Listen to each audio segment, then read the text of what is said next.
টাঙ্গাইলের স্বতন্ত্র প্রার্থীর গাড়িবহর থেকে দেশীয় অস্ত্র উদ্ধার, আটক ৩।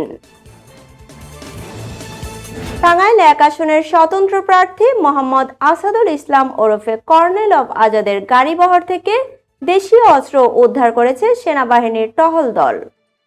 এ ঘটনায় ৩ জনকে আটক করা হয়েছে। বুধবার রাত 10:15টার দিকে মধুপুর উপজেলার মির্জাবাড়ি ইউনিয়নের নাগবাড়ি গ্রামে সেনাবাহিনীর একটি চেকপোস্টে এ ঘটনা ঘটে।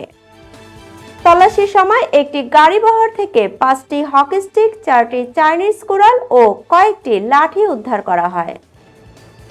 স্থানীয় সূত্রে জানা যায়, জনসংযোগ শেষে কর্মী সমর্থকদের নিয়ে ফেরার পথে 4টি গাড়ির একটি বহর নিয়ে ওই এলাকায় পৌঁছান স্বতন্ত্র প্রার্থী আসাদুল ইসলাম।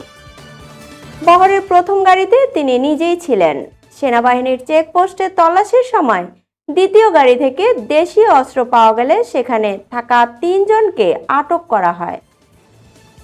আটকরা হলেন মধুপুর উপজেলার ফাজিলপুর গ্রামের মৃত আমির আলীর ছেলে আল বোখারি, একই গ্রামের জুলহাজ আলীর ছেলে নাইম এবং ইদ্রিস আলীর ছেলে রিপন হোসেন।